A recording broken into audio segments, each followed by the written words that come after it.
Morning, everyone. It's good to see everybody here. Kicking off another year. We're excited for what we have in Madison, obviously.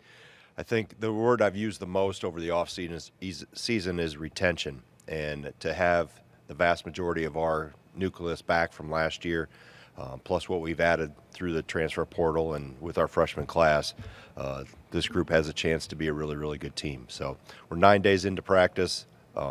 Excited, like I said, excited what I've seen so far and looking forward through the next month. We got a lot of work to continue to do before we start on November 6th, but an extremely challenging non-conference schedule. And then, as always, this league will be, I've been in it now 23 years, this league from top to bottom will be as good as any that there is in the country. So looking forward to that, and I know our guys are excited and ready to get this going. Questions? Thank you, Coach. We'll open the floor now for questions for Coach Gard.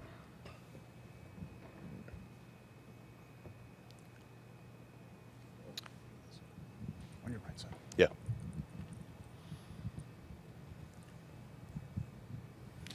Greg, good morning. John Fanta from Fox Sports. When you talk about the retention and the pieces that you brought in, how much do you feel as though in the tight games that this conference can bring that role of who can be that guy down the stretch in games is interchangeable for your team? Yeah, we had 23 games last year that came down in the last 4 or 5 minutes, came down to that point. And we, of those games, we went 13-10. And of the 8 of them we lost, we had leads in that last 4 minutes at one point. So the experience is a big piece. I think, guys physically have matured, mentally, obviously, the experiences that we went through last year. I think the depth is the biggest thing that jumps out with this team. We're deeper, bigger, more athletic than we've been in a while. So I think all those things together, put yourself in position. Obviously, you got to play the games. You got to stay injury-free for the most part. But the experience and the depth really jump out with this group.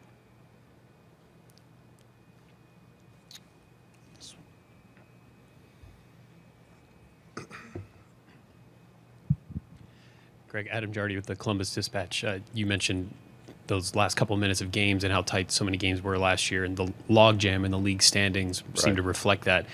Do you foresee there being more separation between teams this year, or what do you think ultimately separates teams when you're in a league that's as tight as the standings were last year? Yeah, experience is a big piece of that, and I think you look at Purdue, Michigan State, ourselves have a large portion of our rosters back, so I think that gives us a head start to some degree. But I know there's other rosters that I'll have to look up when it comes time to play them, because there's been so much turnover in some other places. So it's just the nature that we're in right now in college athletics. There is a lot of turnover. We're fortunate that we didn't have much.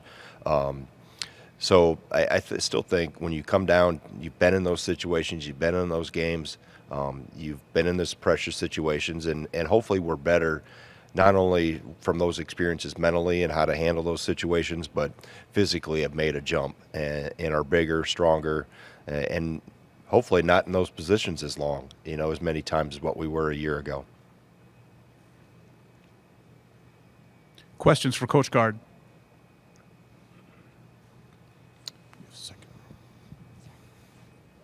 Just right here. Raise your hand. Mike.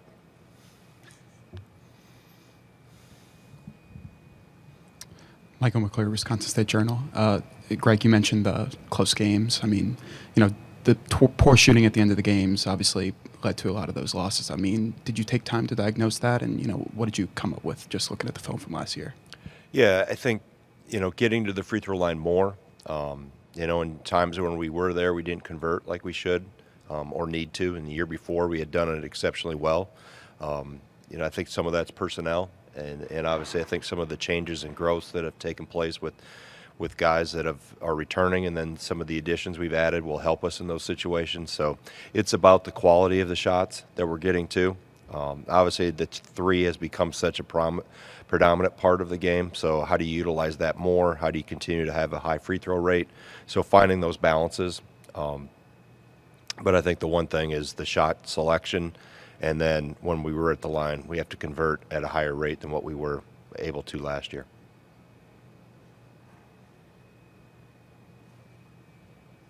Coach Gard, thank you so much for your time. All right, thank you. Next up from Rutgers University is head coach Steve Pikiell. Coach Pikiell is entering his 8th season with the Scarlet Knights after leading them to a 3rd consecutive postseason appearance for the first time in school history. Coach Pikiell, we'll begin with your opening statement. Thank you very much. It's great to see everybody. This is an exciting time of the year, getting back out here and meeting with all the media. First, I want to welcome and congratulate Tony Petitti, our new commissioner. He's done an unbelievable job. It's a tough job, but I really appreciate his work and look forward to working with him. I want to welcome Mike Rhoades to the league, one of the great coaches in college basketball, great job at VCU and all his stops, and he'll do a great job at Penn State. And, I'm excited to be here for year 8. I think we have a chance to be a really good basketball team. I'm excited about Rutgers University. A lot of great things happening on our campus, including my 2 kids graduating here in December from Rutgers. It's just truly a special time. We're ranked 15th among public universities in U.S. News and World Report. The campus is jumping. We've sold out all of our games for the year, and I'm looking forward to a tremendous year. I have 3 players here with me on this trip. I would have taken more too, but 3. We brought Cliff is back for his senior year. He came back to graduate too, which is refreshing in this day and age, and really excited. I think he's one of the best big guys in the country. Mawat Mag is also here. I think he's one of the best defenders in the country. He'll be back from his injury, which he suffered in the middle of the season last year. Kind of hurt us down the stretch. And then Andre Hyatt, those are our captains, and Andre averaged 8.5, almost 9 points a game last year, and is going to have a breakthrough senior year. He's been terrific. We had a summer tour. He led us in scoring every game. He's been terrific in practice. He's really taken his game to the next level. And we have another guy, Oscar Palmquist, not here with us, but a senior that's been with me through a lot of wins and a lot of exciting times at Rutgers. So we're really excited. We've added some newcomers. We jumped in the portal and got some really good players. We got a freshman class that I think is very, very good. And we're just looking forward to another great year. Jersey Mikes will be jumping and in the best league in the country too. And I continue to say that. And the coaches, I get a chance to see them all and just get your competitive juices going. But, Greg Gard's done a great job where he is, and Tom Izzo, and these teams are tough.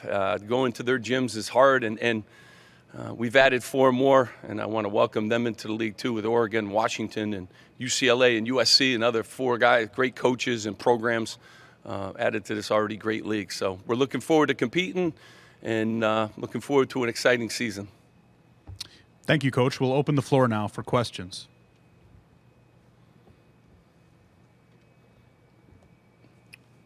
Back right, Coach. Back right? Yeah. Hey, 24/7.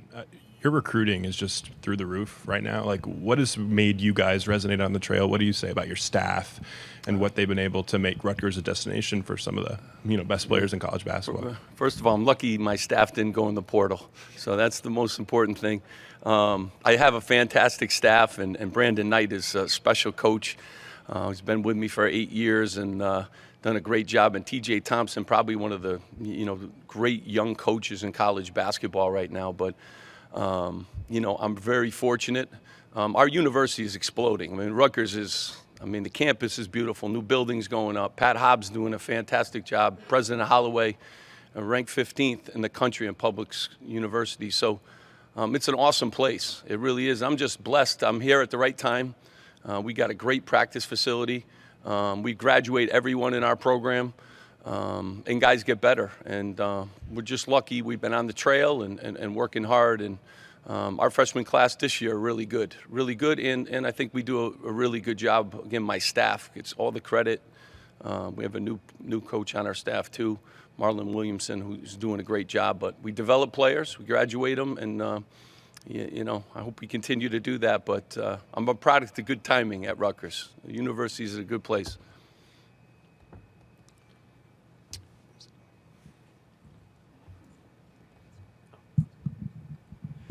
Steve, Adam Jardy with the Columbus Dispatch. When you talk about developing players, as you've done that and built your roster the way you have, how big in general has that growth from freshman year to sophomore year proven to be for some of your guys? I mean, I think it's really been huge for us. We currently have 3 guys in our sophomore class: Derek Simpson, and Wolfhawk, a big guy out of Cleveland, and Antonio Cho, player out of Buffalo, 6'10".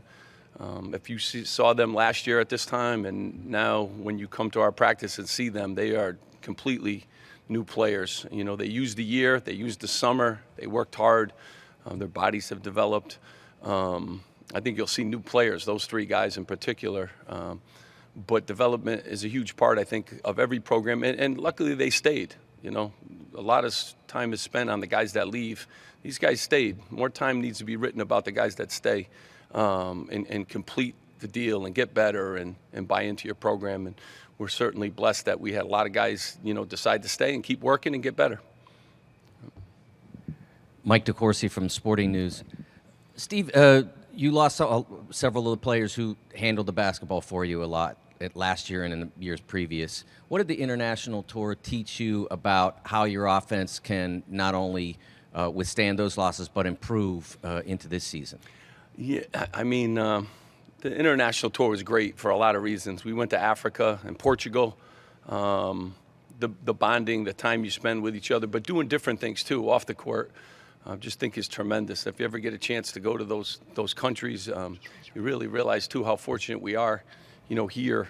And I think our players really realize that too. But the off-season's been great. We have a player, Noah Fernandez, from UMass, who was their leading scorer and is a really good player. He'll handle the ball a great deal. Derek Simpson's electric. He's fast. He can play. And we have a freshman, Jamichael Davis, out of Georgia, who is as fast of a player as we've ever had, you know, in the program and doing a really good job. And then we have Gavin Griffiths, too, who comes in as the highest-ranked guy that I've ever recruited at Rutgers. And he's 6'9". He's a little different. He can really shoot it and really athletic. But we got a lot of ball handlers. I think we really shoot the ball at a high level now, so that'll be different for us. I always worry. You know, we lost the National Defensive Player of the Year, Caleb McConnell, with Oklahoma City Thunder, and a really good player.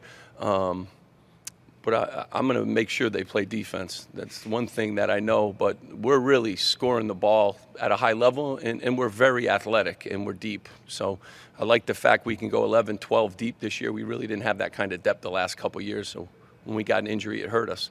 But the offseason's so important. We got great chemistry. I take my time in the portal. I bring in great kids, you know, that fit our culture. And we got some of those, and we're excited about what they can bring.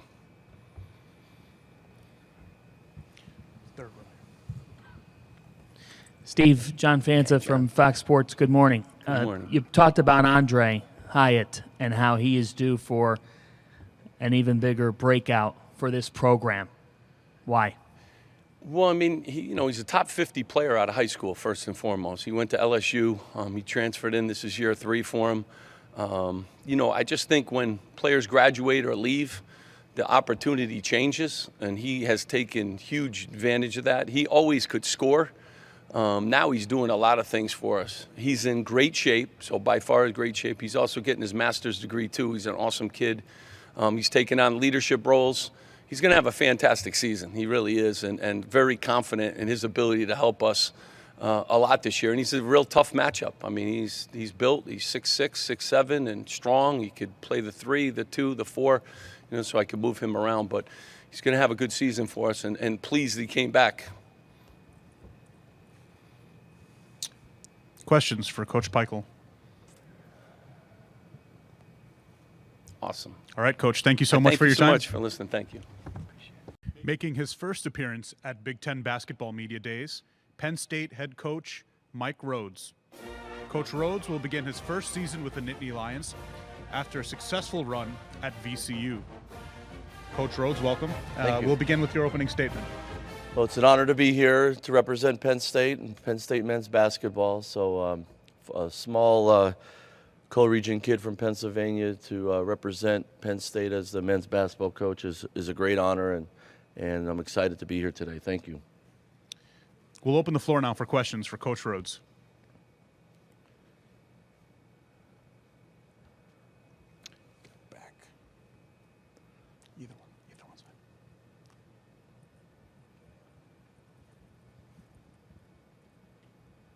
Isaac Trotter, 24/7. Mike, how important was it to get Kanye Clary back when you were kind of putting this roster together? Oh, very important. Number one is I love dynamic guards and guys that can make plays with the ball in their hands, and Kanye's one of them. And to put him together with Ace Baldwin is, that's a dynamic backcourt, and guys that Kanye already naturally played the way we want to play, fast and aggressive with the ball, a lot of ball screens, fast in the open court. So spent a lot of time with him early on, and he and his family. We did know of Kanye and his family and his teams from being in the Richmond area and recruiting the 757 area. So it was great to know him, but also build a cool relationship as soon as we got there. I'm really proud of him. He had a great offseason, great fall here so far, so I'm excited to see what he does.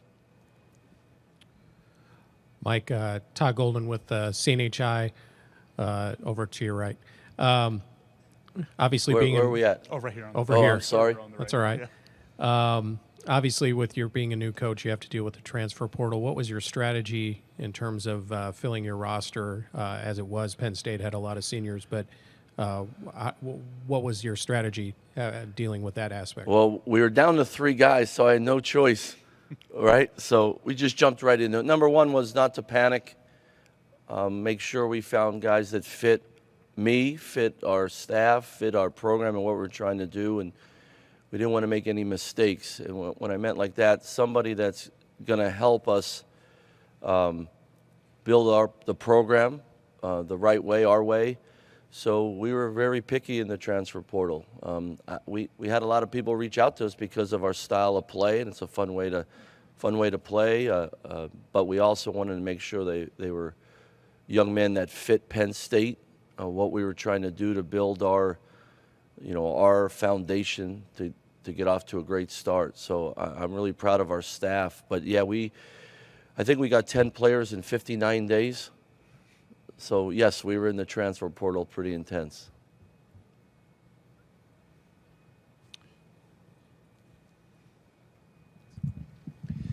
Like Adam Jardy with the Columbus Dispatch, when you're down to 3 players, then you add 10 players in 59 days, like you just said. When you do get your group together, philosophically, whatever the word I'm looking for, what do you try to get done? Like when you get your group together for the first time, and like what are some of the immediate things that you try to instill in your team to start to implement the way you want to play? Well, number one is spend time with the players.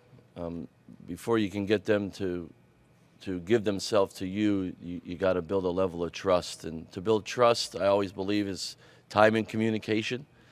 So we spent a lot of time as a staff just getting to know the players, getting to know who they are, how they operate. We had all summer long, we had Wednesday night family meals where one coach or 2 coaches would take a couple guys and GAs and staff members and managers with the players, and we'd go in State College. There's some good places to eat, and we would have some great meals. And it wasn't just going to get a meal and get out of there. It was some serious conversation and just building a level of trust off the court, because the basketball part's the easy part. So that was important to me. To get guys to give themselves to you, they got to know that that coach has my back, and that takes time, and we're still working on that. But that was number one. And the second thing is making sure the guys knew how hard this was going to be, and that's okay. We love it that way. That for us to get where we want to go and to do what we want to do with Penn State basketball, it's going to take a lot of effort, a lot of time. It was going to be intense. There's going to be a lot of tough days. But those are the days we're going to grow the most, and we talk about it all the time. So those 2 things were the most important thing this offseason, and then when we went into practice, just letting loose and going after each other and competing at a really high level. What do you see as being the hardest part? What's the hardest part of this? I don't know. I think I love it. I think it's a lot of fun. Just getting guys to understand that what it takes to get where we want to go, and it's an everyday thing. But that's everybody has to go through that. Every coach, not just a new coach. The neat thing about starting a program or building a program and putting your tag on it is is getting guys to see what they're capable of doing on a daily basis, on a weekly basis, and then as a team going forward in the season. That's a great, adventure for me, and getting the guys to understand that you got to stack days together and all that. So maybe that's the hardest thing about that, but that's also, I think, one of the coolest parts of my job.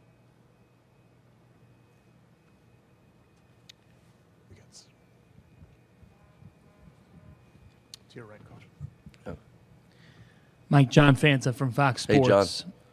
What is the impact of the portal on the ability to build the program? Because from the outside, we'll often say, "Oh, you quickly turn, you could do that," but by the same token, you're in one of the premier leagues in the country. Well, if we couldn't use the transfer portal, then we would have had to take high school kids, a lot of high school kids that might not have been ready to play at this level right away, or take junior college players, and you're trying to sometimes squeeze them into your program, and they may not be a great fit. Now with the transfer portal, you can get a guy like Puff Johnson, who is a natural leader, was voted one of the captains of our team, who played in a Final Four and wanted to come back to his home state. A couple years ago, John, we couldn't do that. Getting some, grad transfers. Leo O'Boyle has a business degree from Lafayette, wants to come and get a master's at Penn State, and he could really shoot. That's a good fit right there.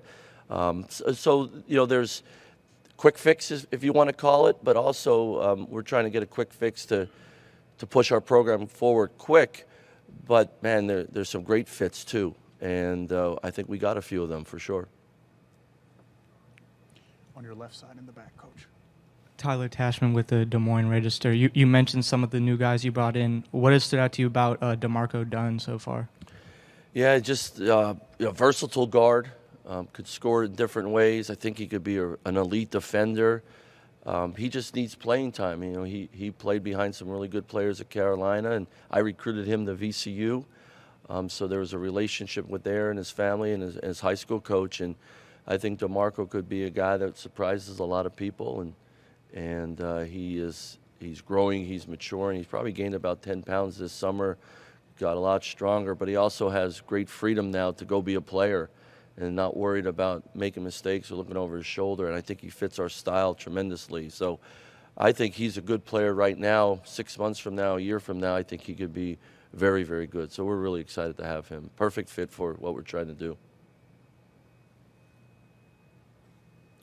Questions for Coach Rhoades? It's my type of press conference right here. We got one last one, Coach. Okay. Hey, Coach. Steve Hellwagon with Bucknuts 24/7 Sports, Columbus. Penn State has had, some success off and on, isolated success getting the NCAA tournament.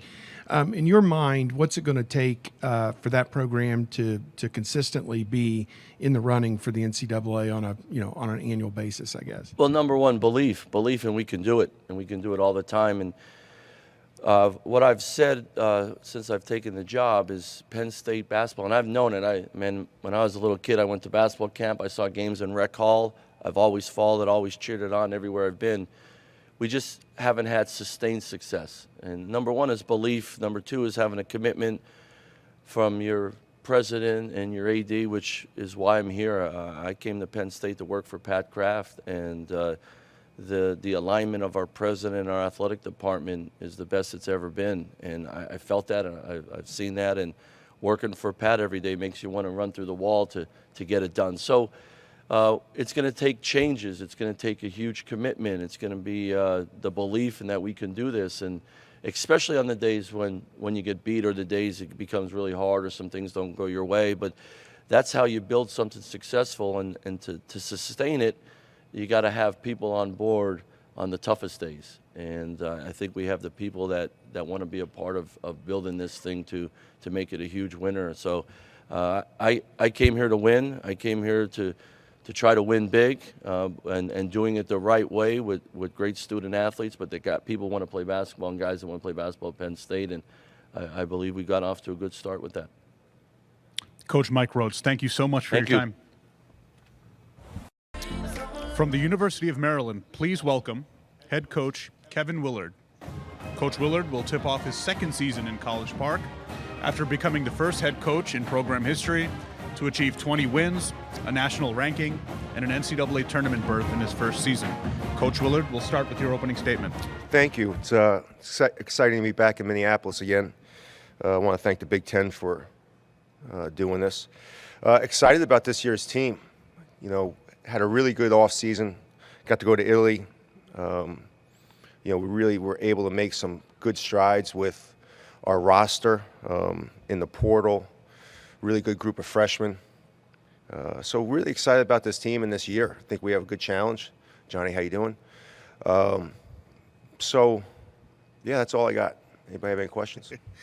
Thank you, Coach. We'll open the floor now for questions for Coach Willard.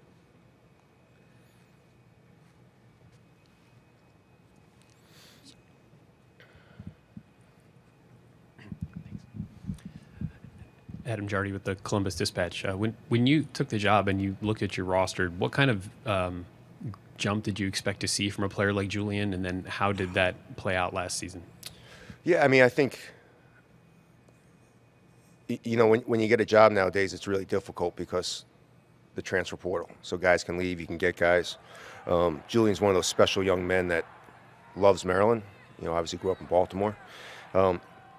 I knew he had great potential. I didn't know what his work ethic was like. And Julian has an unbelievable work ethic. And I think he just kept working all year. And I think everyone saw, you know, the great strides that he took and really become one of the best big men in the league. Is that work ethic what enables maybe a freshman who had a role to step into a significant role as a sophomore? Well, I mean, I also think opportunity. I mean, I think opportunity had a lot to do with it, you know. We weren't an overly big team last year. I wanted to play him some at power forward, which we're going to do this year. We're going to play him a little bit at power forward at times this year. So I think the opportunity was there, and he took it. And again, he's just one of those. He's a very smart basketball player, but he's an extremely hard worker. And he just saw the opportunity. He wanted it, and he really never got down and frustrated. I mean, the league last year, you know, he went a 3-day stretch against Wisconsin, Purdue, Michigan, against those three big guys. And like, he came out of those 3 games and he outplayed just about all 3 of those guys. And I think he got a lot of confidence out of that, and that just kind of fueled his fire to keep on working.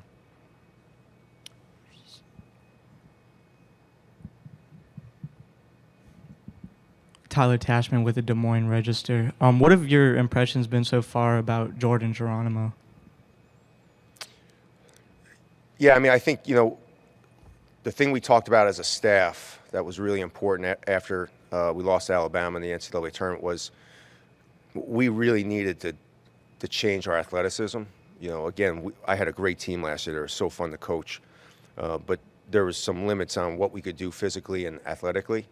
And when Jordan went into the portal, I had known Jordan just from being at Seton Hall and him being from Newark. I had known his mom.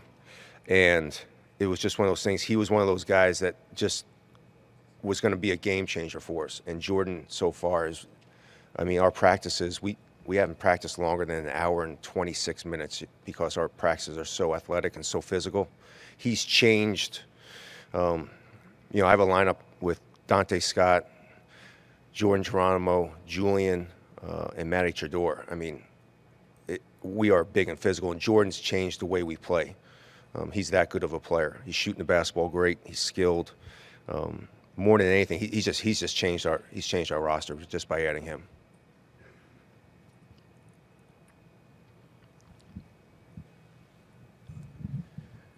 Kevin, Mike DeCourcy from Sporting News. One of the things that was immediately noticeable about when you started was how the toughness that you traditionally have had in your programs got instilled into the Terps. How has that gone with the newcomers? You mentioned Jordan. You're really happy with him. Deshaun, I know you are excited about him as a talent. Has he embraced that culture as well? Yeah, I mean,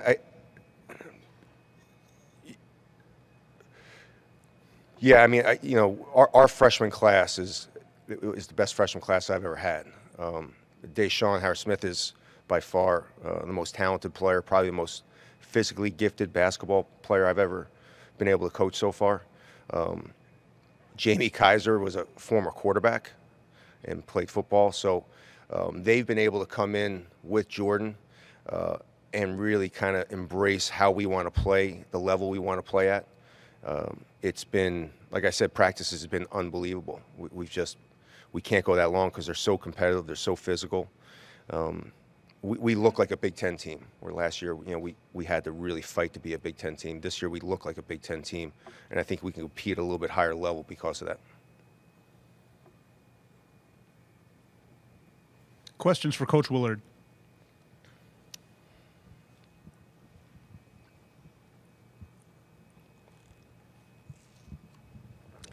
John Fanta from Fox Sports. Kevin, last year you said that Jahmir Young had come to Maryland to make the NCAA tournament.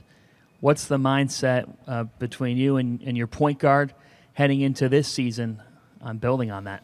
Yeah, I think our mindset for Jahmir is a little bit more individual. I mean, we're looking for him to take the next step for him to become an NBA player. So we all have team goals. We all say the same BS. You want to win a championship and the Big Ten stuff.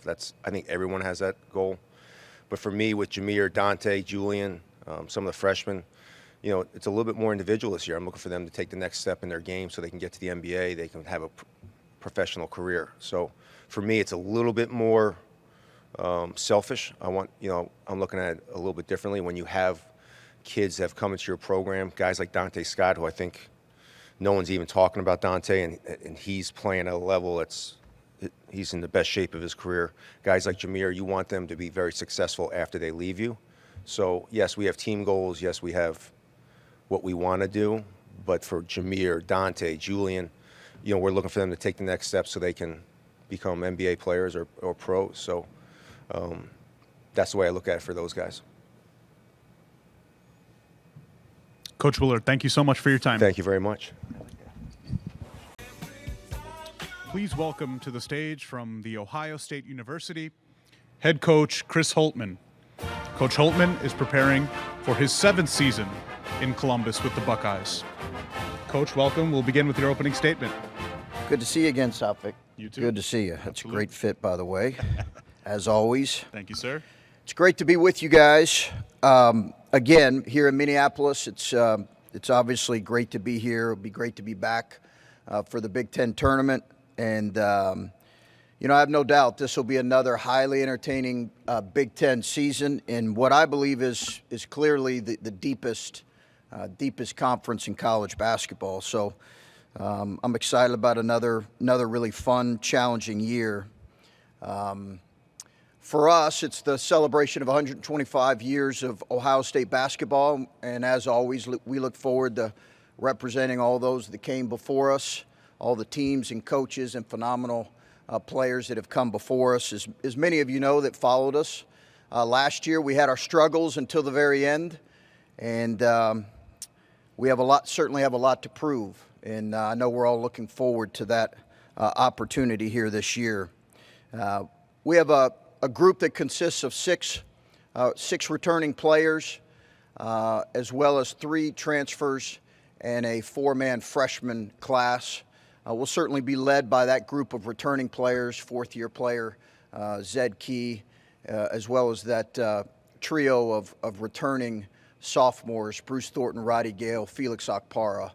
So we are really excited about those guys continuing off some of the really fine moments they had later in the year last year, and can't wait to get started. So I'll take questions.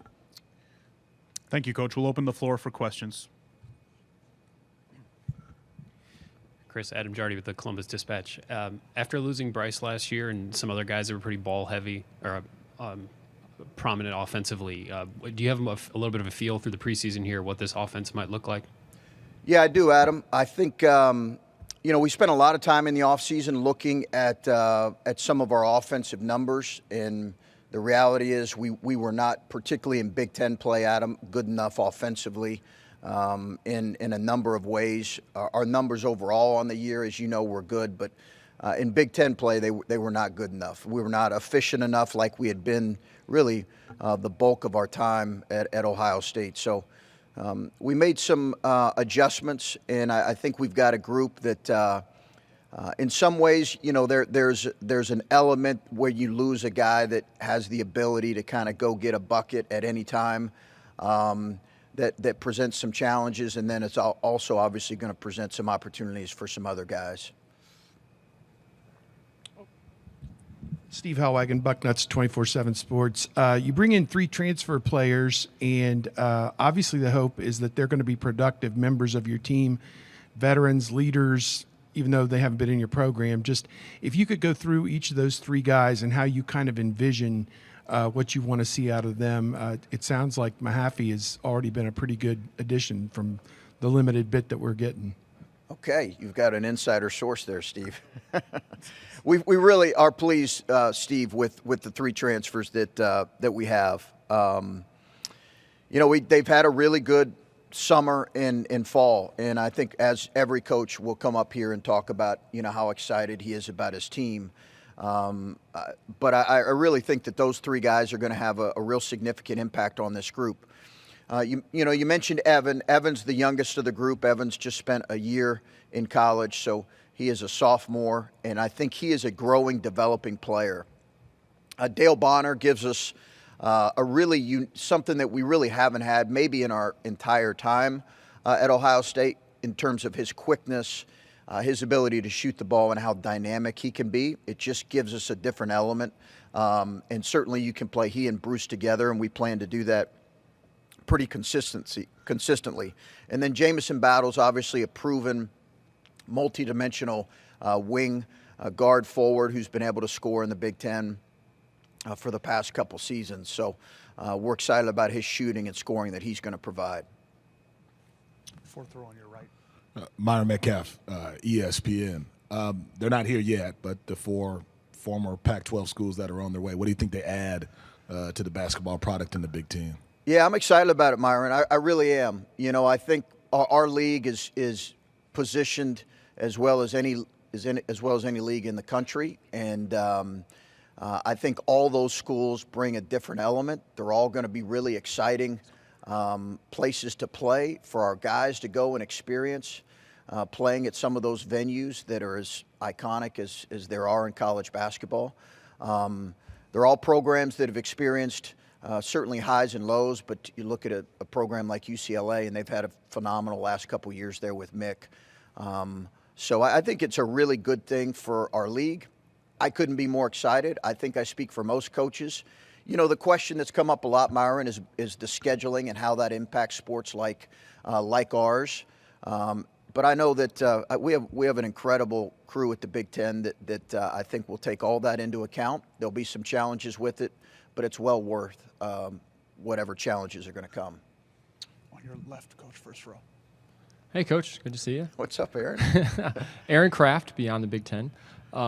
Just curious, going into an offseason like this after a season like you had, what were kind of things you were hoping to accomplish in the offseason, and was there anything in particular that you got excited about that happened this offseason? Are you a member of the media now? I have a credential today, so. Okay. Dr. Kraft here soon. Aaron, thank you for the question. Yeah, because you've been around, Aaron, when you go through a season like that, I think you're looking for really the daily work of your guys and what that looks like. And that's been led by, I think Bruce has led the way there. The consistency of his work and his approach, I think, has been a really good thing to see.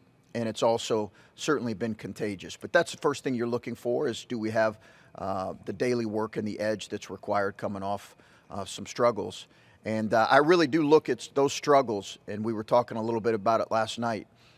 When you go through struggles like that, what you really hope is that you have guys returning who have those scars, that scar tissue, and that can remember those moments, because I think that really provides beneficial things moving forward. And that's what we get to see this year. Final question, Coach, on the right back. Hey, Chris, Isaac Trotter with 24/7. How do your conversations in the portal change when you're looking for a piece, not necessarily the piece? Yeah, it's a good question.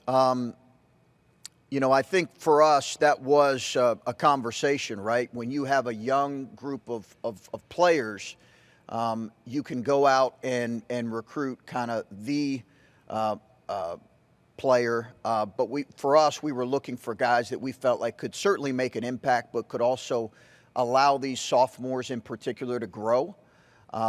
So you're having that conversation. All three of the transfers are going to play a really important role and a significant role. I really believe that. But we also wanted to balance that with the idea that these three sophomores that we have need to continue to grow and flourish as players. Coach Holtmann, thank you so much for your time. Thanks so much for covering our league. Thank you. Turn our attention to Michigan. As we mentioned earlier, the heart procedure for Juwan Howard in mid-September means he will not be here as he's taking time to recover. So Saddi Washington is here. Going to be a different Michigan team this season. Their top three scorers from last year are gone. Last year was a bubble team that just missed out on the NCAA tournament. First time they missed out since 2015. 18 wins in total last year and an NIT berth. As for this season, let's see what Saddi Washington has to say. Back over to Suffolk. Michigan head coach Juwan Howard could not be with us today, but we'd like to send our well wishes to him for a speedy recovery. In his place, we'd like to welcome assistant coach Saddi Washington. Coach Washington is in his 8th season at Michigan. Coach, we'll begin with your opening statement. Well, thank you. Thank you to Commissioner Tony and your staff for putting together this awesome event. It's an amazing time of the year for us as basketball coaches. I just looked at the schedule. I think we're 4 weeks away to the day of our first game. And, you know, it's always exciting time of the year. We send greetings from Ann Arbor. Obviously, Coach Juwan wasn't able to be here, but he sends his regards. He's doing fantastic. You know, he's in good spirits and, you know, very motivated to get back to the young man. And we're going to be really excited the first time we see him walk down that hallway and into the gym. We've had a tremendous summer. Our young men have been working diligently, both on and off the floor. It's been really refreshing with this group. We have a great blend of older and returning guys, and we're really just excited to get this season started. And with that, we'll field any questions. Thank you, Coach. We have a question on the right side. Myron McCaffery, ESPN. How you doing, Coach? Hey, Myron. Is there a timetable for Juwan Howard's return, and you know, what do you think that will mean, obviously, to this team that's been dealing with this situation this offseason? Well, you know my boss, right? So he's a very motivated individual to get back. But no, there's no timetable. And quite honestly, we want him back when he's ready. You know, he's going to listen to his team of doctors, and, you know, he's going to go through the process of working through his rehab and getting healthy.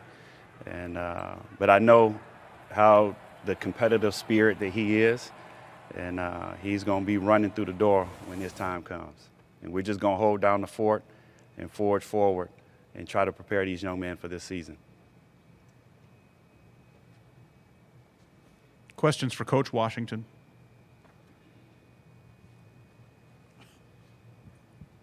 Don't all speak at once. I'll keep going. Myron McCaffery, ESPN again. Yes, sir. Obviously an unfortunate situation, but you're here, and this is incredible experience as someone who, you know, wants to be in that leadership position in the future. How much does this experience help you? You know what? It's amazing. You know, Coach Juwan has done a great job in preparing me personally. Is one of the reasons I love working for him, working with him, working at the University of Michigan. You know, he's always given us as assistants a voice in the program. And, you know, for opportunities like this, when he sent me a text and said, hey, you know, I would love for you to represent me in the program on Media Day, there was no question, for sure. You know, all the time we challenge our guys to have that next man up mentality, And that's what we have tried to do as a staff while he's been away getting himself healthy. Third row here. Mm-hmm.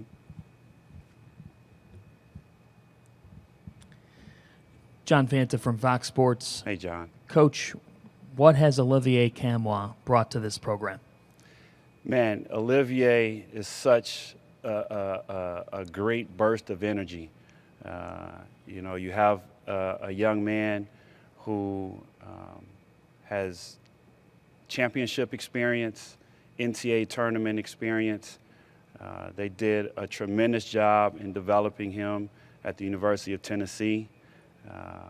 We're so excited for what he's going to bring to the University of Michigan. And I think Olivier has done a great job of immersing himself into the Michigan culture. He brings a great deal of leadership. He's been tremendous in terms of using his voice in the locker room, but also balancing the concept of learning our new system, our new culture, and we're really excited he's on our team. Lindsay Buden with the Michigan Daily. Hi, how are you? Good, how are you? Good. Phil Martelli has a lot of experience as a head coach, even before coming to Michigan. How have you seen him step up in this situation and lead as a head coach? The legend himself, Phil Martelli.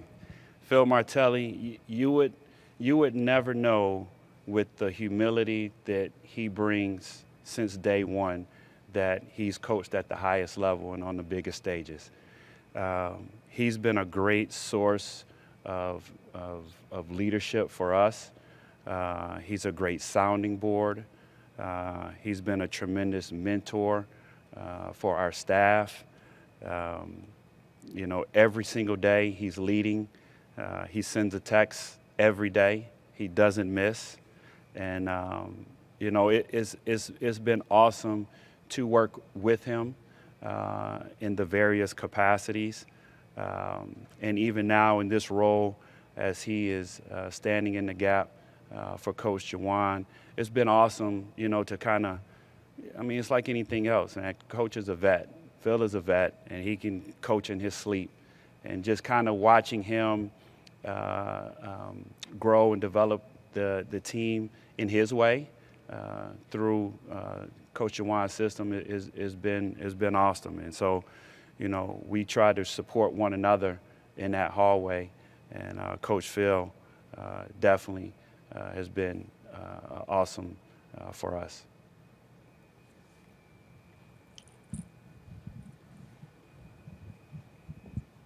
Tyler Tashman with the Des Moines Register. Hey, Tyler. How are you doing? How is Jalen doing, and what has it just been like to kind of see him go through a tough injury and try to get back? Well, having gone through that injury myself in my playing days many moons ago, I'm so proud of that kid. We all are. You know, at the point of the season last year, I think it was 8 or 9 games in when he went down, we really felt like he was really getting his feet up under him in terms of like playing at this level, being our starting point guard. And it normally takes that long for a transfer to really kind of settle in. But that kid, man, he has put the work in since his surgery. It's been awesome to see him out on the floor. He's been working out and practicing with our guys in a limited basis, just waiting, you know, to get full clearance from our doctors. But every day that he shows up in the gym is a good day for the Michigan Wolverines. Coach Washington, thank you so much for your time. Thank you. Please welcome from Indiana University, head coach Mike Woodson. Coach Woodson is entering his 3rd season with the Hoosiers after leading the program to back-to-back NCAA tournament appearances. Coach Woodson will begin with your opening statement. Good morning. It's good to be back. I'm looking forward to another great year with our ball club. A lot of work on our hands. We fielded 10 new players this summer, and it's work in progress right now. So I'm pretty pleased and happy where we are as a ball club as we stand today, but we got a long way to go. So with that being said, I'll open the floor up for statements. Questions for Coach Woodson. We have third row here on your right side. Yes. Myron McCaffery, ESPN. Right here. Okay. You have to have the 4 new teams coming in. What do you think that adds to the league, and what concerns, if any, do you have about travel and scheduling attached to that? It's competition. You know, I mean, I've always been a coach and player that loves competition. You know, the 4 teams that are coming in are well coached, talented players, and I think it can't do nothing but enhance what we already have. You know, I mean, the Big Ten is loaded with great coaches, man, and great players. So it's just, I look at it as competition. A lot of work. You got to get your ball clubs ready to play. Third row on your right side. Jack Ankeny, SI Indiana. Hey, Mike. How does your offensive coaching philosophy change when you lose guys like Trace and Jalen, who had the ball in their hands so much last season? Well, you know, I think back to when I started this journey 2 years ago. You know, we had to post Trace Jackson Davis. I mean, it being such a new team for me, that was the right thing to do. And then last season, everybody thought we posted him probably more than the first season, and we didn't. You know, we ran more pick and rolls versus posting the ball. So I think you got to have a little bit of both. You know, I don't think I want to be a team that just relies on shooting threes. You know, I think you got to take the ball inside and keep the defense honest that way as well. So right now, you know, I don't know what kind of team we're going to be offensively. You know, we put in a few things here over the summer and since we started official practice, and we got a long way to go. I mean, but I like the makeup of our ball club. Questions for Coach Woodson. First row here. Mike DeCourcy from Sporting News. You have in Pikiell Ware a very uncommon player. The length, the body type. You don't see a lot of guys like him. How do you take advantage of what he brings to the floor and, you know, sort of take him away from whatever trouble his frame can create? Well, he's a very skillful player. It's the first time I've coached a 7'2" guy, you know, after all the years I've spent in the NBA. It's just a matter for him, I think, getting comfortable with the Big Ten and working hard. You know, I mean, I think a lot of these young players, they truly believe they work hard, and I've always felt there's another level that you can always reach as a player, and I got to get him to that level. And he's been working. He stuck around this summer, put in a lot of time, and I'm pleased with his work ethics, but he's still got a long way to go, I think.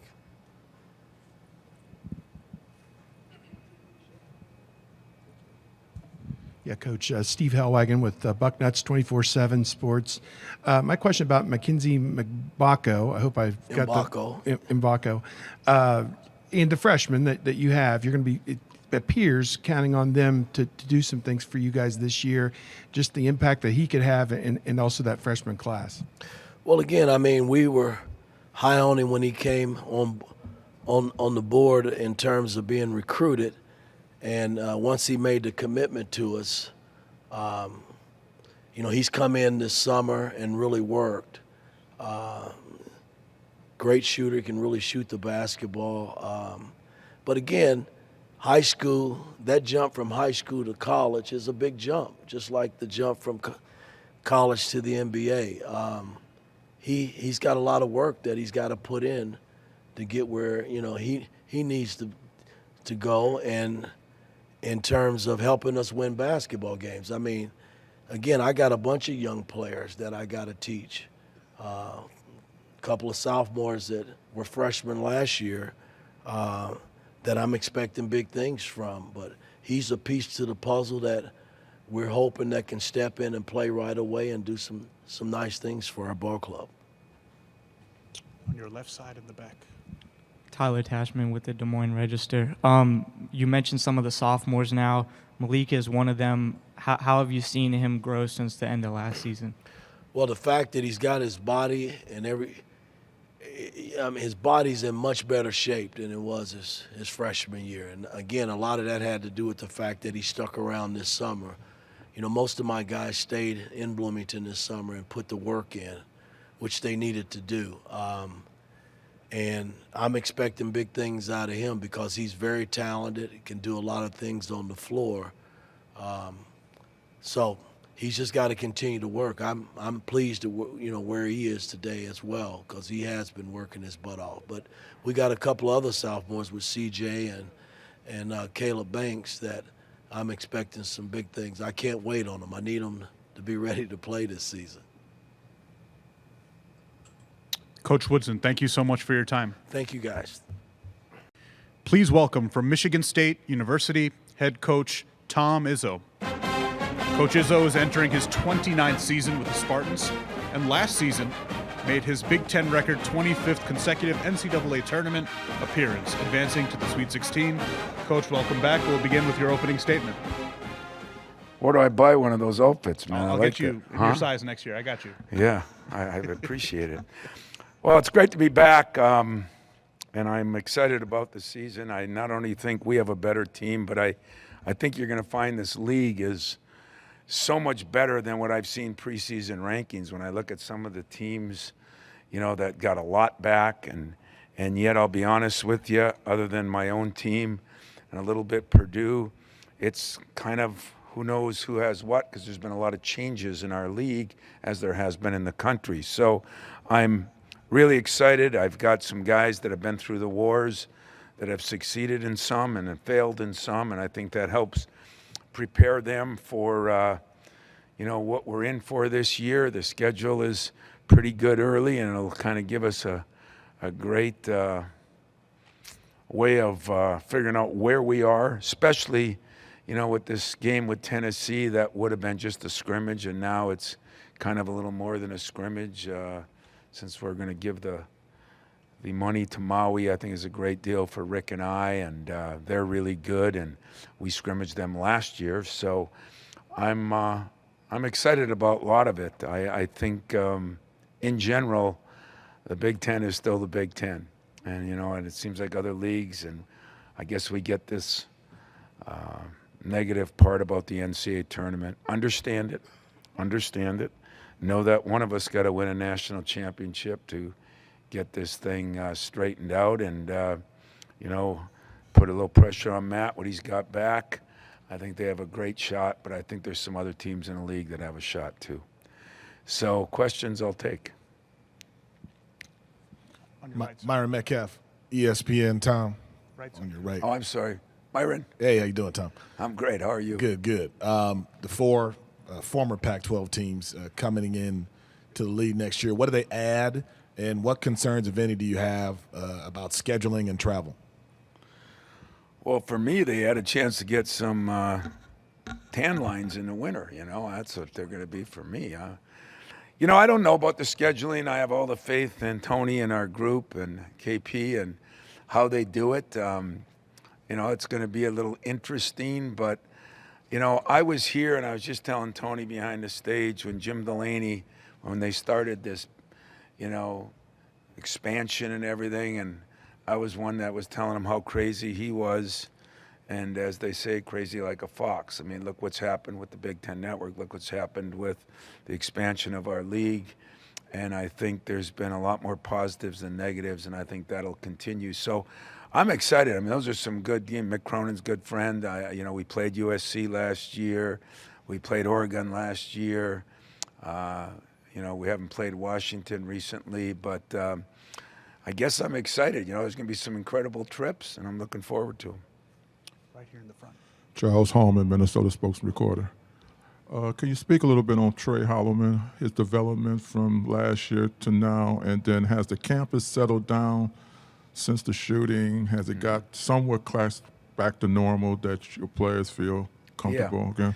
Yeah, two good questions. Trey Holloman's had a heck of a summer. I mean, he's probably as hard a working guy as I got. He's a guy, I say you got 3 L's. Do you like it? Do you love it? Or do you live it? He's a guy that's lived the game. He's been in the gym all summer. He's gaining some weight. I think that's the last thing he's really got to do. He's still a little skinnier but stronger, and I think very, very good defensively. He's become a much better shooter. So we're excited.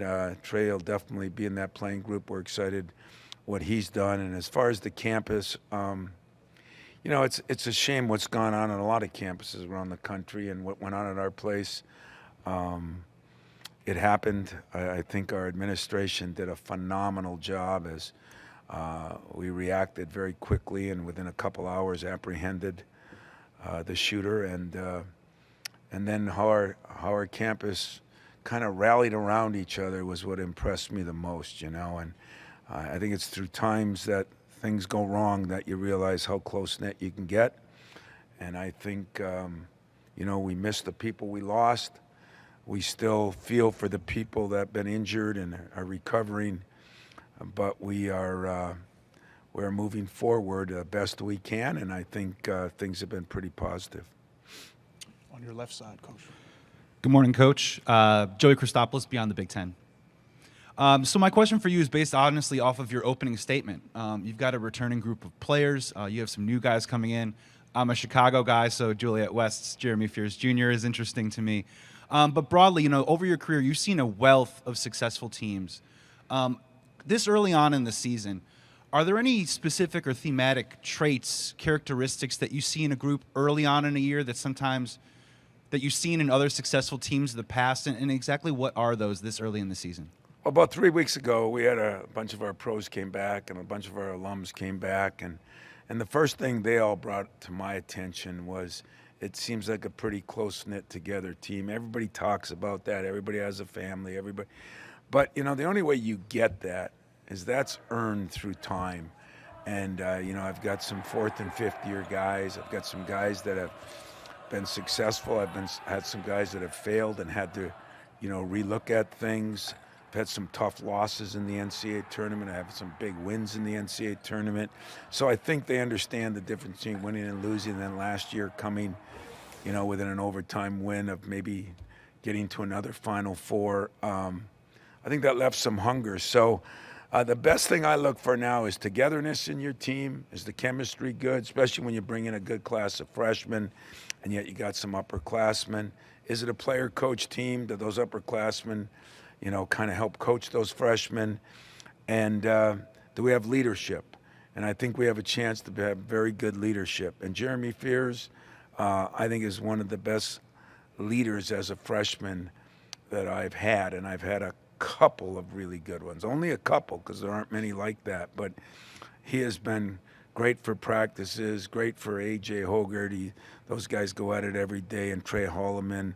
I think one of the reasons I'm excited, I think we have pretty good guards. We have both depth and we have talent at that spot, and hopefully that leads you as you go through the season. On your right, 3rd row.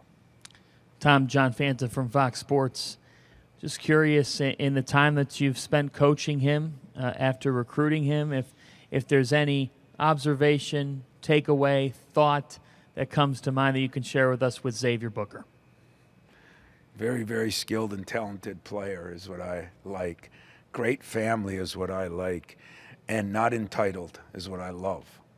Okay? He knows he's got to get stronger. He knows he's got to get better. He knows he has to play harder.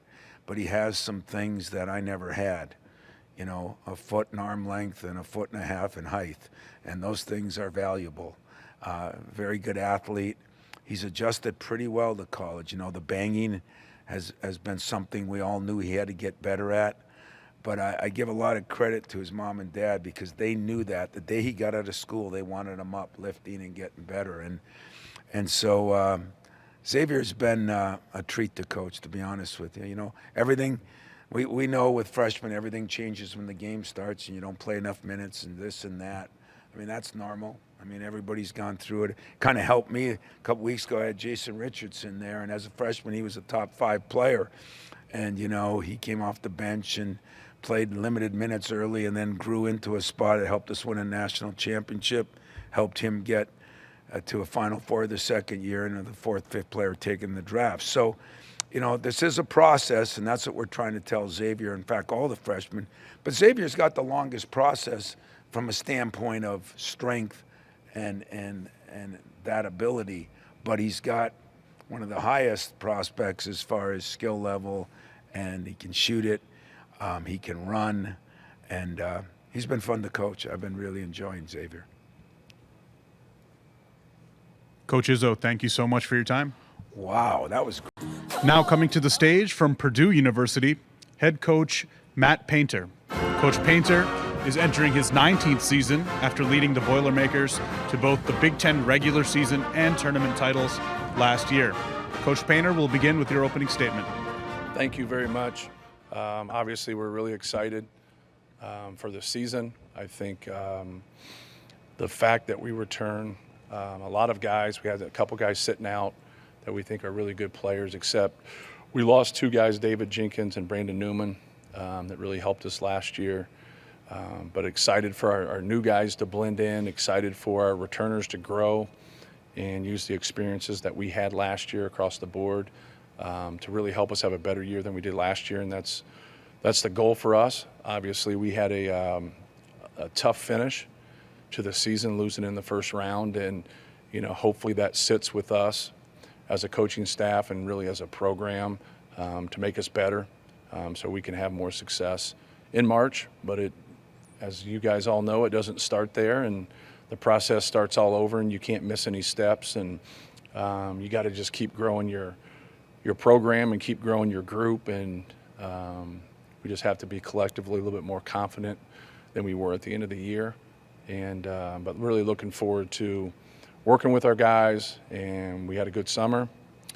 We've done a good job here in the fall of competing and practicing. We have a very deep team, so I think that competition's got to get us better every single day, just not on game night, and it has so far. But we just got to keep competing against each other and getting better, and really just kind of staying on edge. I think that's an important piece when you have some success, is to keep everybody grounded, keep everybody together, but stay on edge. Thank you, Coach. We'll open the floor for questions. Myron Metcalf, ESPN. Matt, how you doing? Hello, Myron. For some coaches, after a tough loss like that in the postseason, maybe they erase the game film and move forward. Others linger. It lingers with them. For you, what was sort of your process after that difficult loss? Yeah, I think I'm more of the latter in terms of I don't think it'll stay with me like through the year. I think it'll stay with me forever. I wish it didn't, but I think that's part of being competitive. I think it's part of coaching. Like, you don't sit around and shine your trophies. You sit around and wonder why in the hell you couldn't beat somebody, 17 years ago on a cold Wednesday night. But for us, it's it's part of a process. It's part of getting out there and putting yourself in a great position. I think we've had a lot of pushback, and so I tell our guys about that. Like, you have to understand that some of that pushback's true, and you have to embrace that. Like, we have lost, to some people where we've been the better seed in the NCAA tournament here the past 4 or 5 years. But our freshman backcourt lost one of those games. Like, they haven't been with us for 5 years. So I always say, I'm the common denominator, our staff is, and we got to be able to make some adjustments and do some different things. But I don't care what game you play in. If you turn the basketball over and you shoot a high volume of threes and you shoot a low percentage, you're going to have a tough time winning it. And that's where we struggle in any game we play, but that's where everybody struggles if they use the three, as much as we do. And I think that's one of those things. If you just get shots up, you're constantly giving yourself a chance to score, but you're also, when you're one of the top 5 rebounding teams in the country, you're giving yourself a chance to rebound also. And I think for us, we just got to keep playing to our strengths and understand, we had the number 1 offense versus the top 100 last year. And then somebody says, well, it looks like you need to change your offense. And I'm like, I don't think we need to change our offense. I think we need to play better. I think we need to collectively grow as a group and be more confident. And I think that's really going to help us through competition this year with some of the new guys that we have and some of the returners that we have. I think that competition can really help us.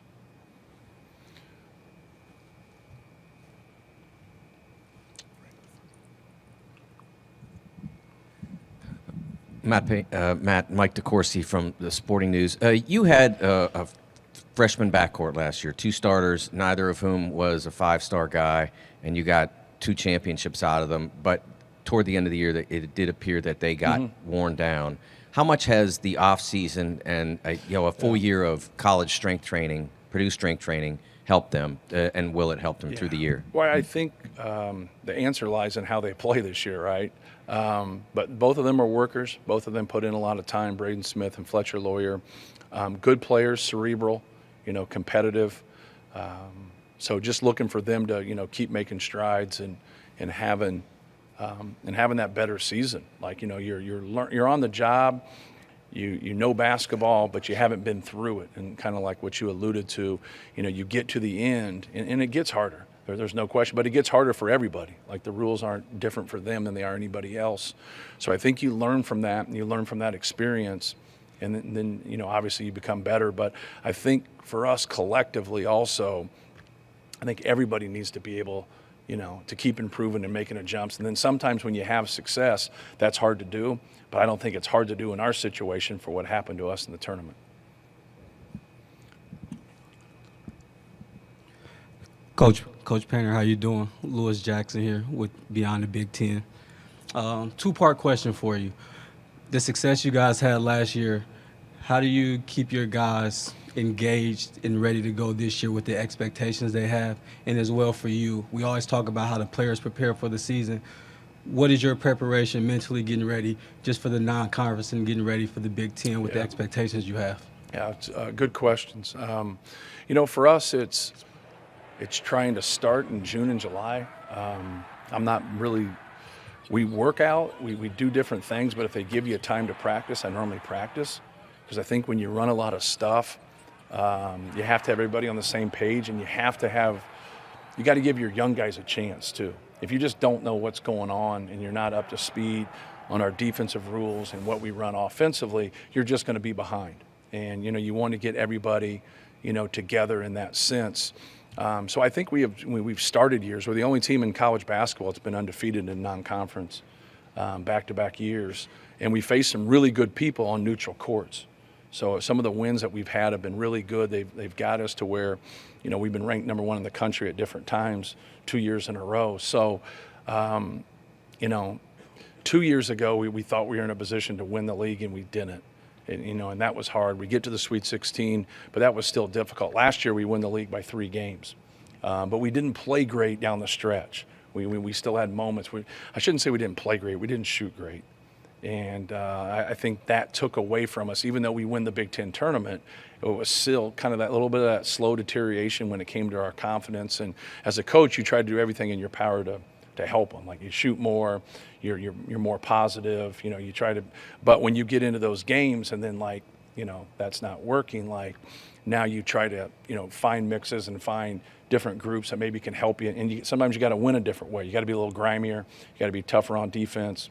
Got to be better on the glass. So just trying to get everybody prepared for the season and ready for the season. I think that's the key, is getting off to that good start, which we've been able to do. You can get off to those good starts, and now you get to conference season, even though we play a couple conference games in December, I think you can really pick up steam that way. But also injuries or foul trouble or confidence issues that we mentioned can hold you back a little bit. So everybody has adversity. No one is excused from adversity and how you handle that adversity. So in the last couple of years, I've been really proud of our guys, because I thought we've done a great job throughout the course of the season in that area. We just got to keep getting better. We got a final question, Coach, on the right side. Myron McCaffery, ESPN, again. Obviously, Zach Giddey could come back, win the Wooden Award 2 times. I think Ralph Sampson's the last one to do that. But what are you all hearing about him at the next level and whether or not there's a place for him in the NBA? Yeah. Well, obviously, we were excited about Zach coming back. This is his 7th year of organized basketball. His 4th in college and his 3rd in high school. He didn't play freshman basketball. So, he's at a different learning curve and a growth than normal people at, age 22 and playing in college basketball. So, I think he's still getting better. He really improved last year, his free throw percentage, his rebounds per minute, his ability to protect the rim. 2 years ago, he was borderline non-existent as a rim protector. He might have changed some things, but he wasn't getting blocks.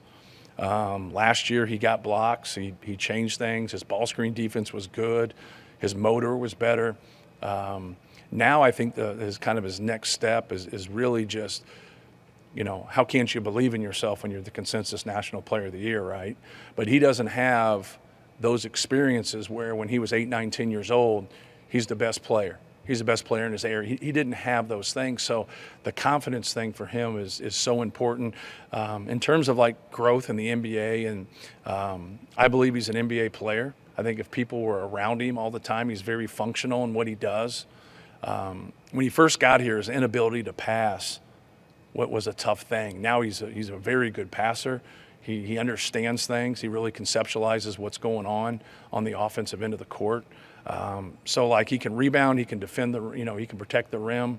A lot of people want to equate like his success needs to be from shooting perimeter shots. And the game's different. It's not a post-up game in the NBA anymore. But I still think with all the attributes that I mentioned that he's an NBA player, but he's also got to prove that. He's got to knock down that threshold. It's no different than buying a house. There's just not a lot of comps out there for him. You know what I mean? Normally when you go buy a house, you find the 5 comps and you get to your price, and that's how they kind of gauge that. Well, he doesn't have that. It would really help if somebody like Shaquille O'Neal was in the NBA and everybody had to have 2 to 3 guys on a roster to guard him. Things of that nature. They just don't have those type of guys anymore, and it's going away from it. But I think he's got more to him than just a low post player. I think he can do other things, and I think if somebody gives him a chance, he'll show that. Coach Matt Painter, thank you so much for your time. Thank you. Our next coach from the University of Illinois is head coach Brad Underwood. Coach Underwood is entering his 7th season at Illinois after directing the Illini to their 3rd consecutive NCAA tournament appearance. Coach, we'll begin with your opening statement. Thank you. Pleasure to be here in Minneapolis, and look forward to being back here in the spring for what is always a very, very exciting Big Ten tournament. So it's hard to imagine year 7 already, but this year will be no different than any other year. This will be the best league in the country, top to bottom. I think it's an exciting time for the conference under Tony's leadership, with expansion, with everything else that's going on in the world. The Big Ten benefits from that, and we're adding 4 wonderful basketball programs to our league. We'll get through this year. I'm excited to take the journey with our team this year.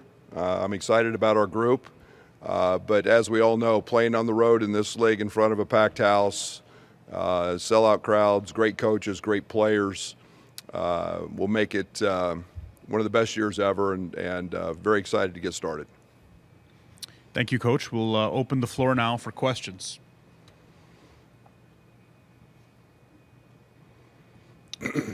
On your right side, Coach. Yep. 3rd row.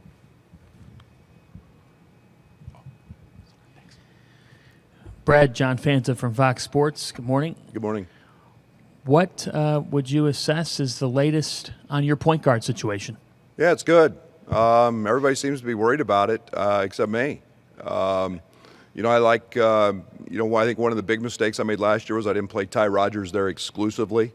Ty's 6'6", been very good. We brought another young man in at semester last year from Italy, Nico Moretti.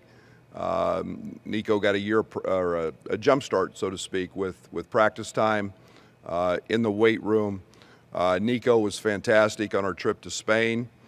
Draven Gibbs-Lawhorn, Sincere Harris. Sincere started 14 or 15 games last year at that spot. And Draven is a guy that has on our trip to Spain, played there a lot. So I feel really good about it. We're multidimensional. We've got scoring there. We've got passing. We've got size. I think one of the advantages of our team is positionally we can be very, very big. Starting Ty there, 6'6" with a 6'11" wingspan, You got Terrence Shannon at the 2, 6'6" or 6'7", and then multiple options at the 3, 4, and 5. So they're all 6'7", 6'8". So I think that could be a real positive thing for us.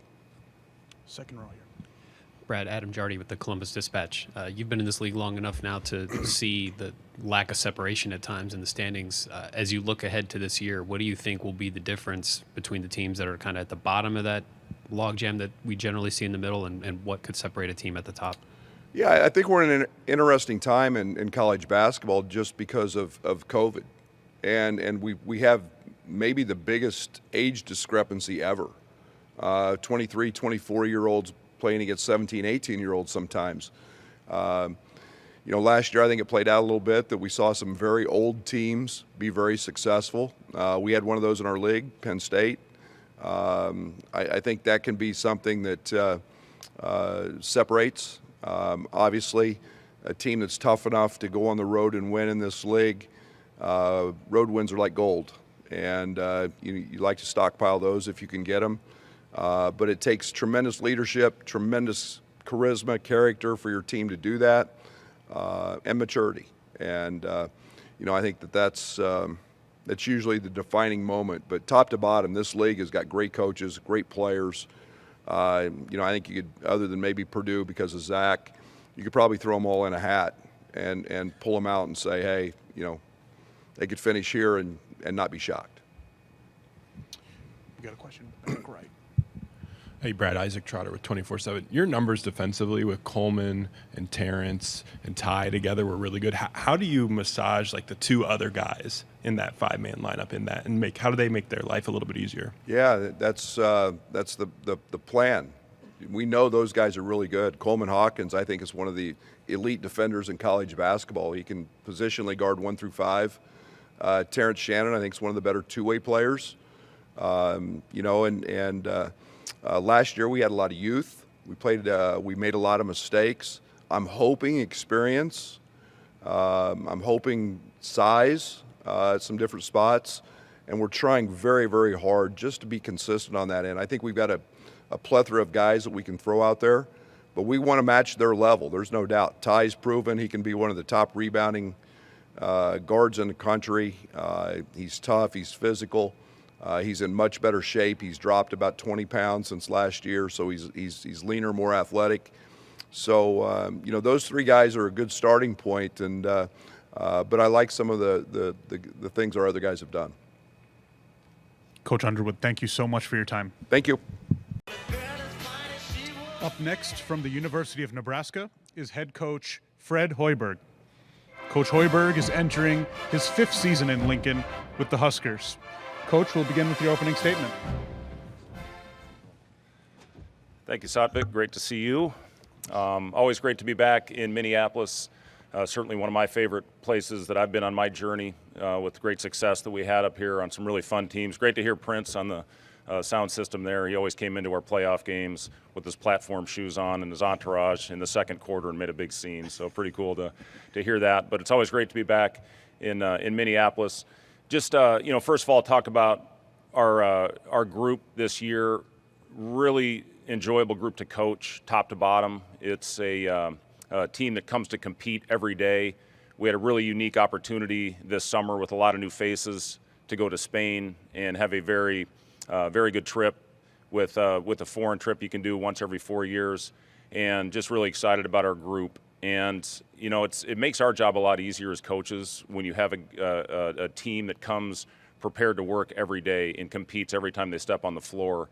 We've got one thing I'm really excited about with this team is we've got 9 players that have 4 years of experience or more. We are the oldest team in the Big Ten. We've got a lot of guys that are battle tested in really good leagues and have over 50% of our scoring back from last year's group, which finished with the best record in the league the last month of the season, finished 5-1. And the one loss to Michigan State was probably the best 30 minutes that we played the entire year. And the run that they went on to finish that game was something I don't think I've ever seen before and hope I don't ever see again. But have a group that's really enjoyable to coach. The momentum we finished last year's season with, I think, gave us the opportunity to get some really impactful transfers in the portal. And the thing that we have this year, maybe more than any other team that I've ever coached at this level, is a physicality and a toughness to us with getting Juwan Gary back healthy after losing him midway through the season last year in January to a shoulder injury.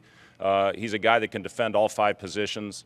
With the left shoulder, he really worked on his shooting, did a lot of form work to really try to help with the balance issue that he had on his shot. He shot the ball extremely well so far in our training camp. Getting Josiah Alec back for his last year, I think he saw the success that Sam Griesel had the previous season in coming back to Lincoln for his last year. So we're very fortunate to get Josiah, another guy that is just a tenacious player, goes after every ball, a tremendous rebounder. He was second in his league last year in rebounding, and a guy that really, again, has worked on his shot that I think can stretch the floor for us in our spread offense. Rink Mast is another one that also was second in his league in rebounding and brings a physicality and a toughness to him, and a guy that goes out and works every single day. In fact, you got to almost slow him down and tell him to take a little time off because of his work ethic. And then Bryce Williams as well from Charlotte, a 6'8", combo forward that can handle the ball. I think he's going to be able to bring the ball. We've been using him a little bit at the point spot. That's one of the questions, I think, on our team, and he has handled that very well to this point. But he's a guy that can really score at all 3 levels, very good rebounder, and he can really heat up and get it going. So excited about the newcomers as well as the guys coming back. Keisei Tominaga obviously was as big of a move for our team, getting him back in the mix after the success he had, especially in the second half of the season last year after the injuries to Juwan Gary and Emmanuel Bandamel. And he just is such a unique player that plays the game with a tremendous joy every time he's on the floor. And guys follow him, even though, his English has gotten a lot better, but the way that he plays is something that the guys can follow and take from his lead. So it was great to get Keisei back in the mix. Also, some of the other players returning. C.J. Wilcher's having a great preseason for us so far. He's in the best shape I think he's been in since we've had him. Sam Hoiberg, who had a tremendous last half of the season, another guy that took advantage of injuries from last season's team, is another guy that I think developed a confidence that will help him going in now to his second year of eligibility.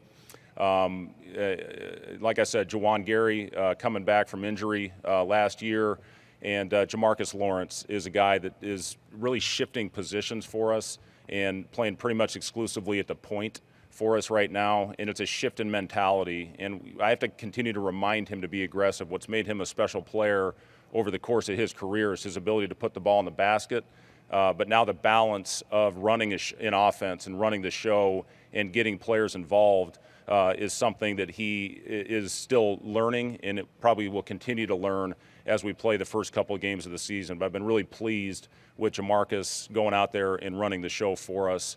As far as newcomers, Matar Diop is a guy that we got late in the process, 6'10" with a 7'3" wingspan, incredible athlete that has a ton of upside, and a guy that I think has a chance to get on the floor and play meaningful minutes as a true freshman.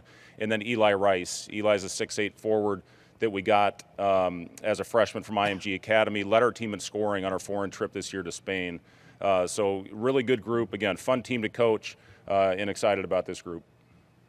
Thank you, Coach. We'll open the floor now for questions for Coach Hoiberg. Hey, Fred.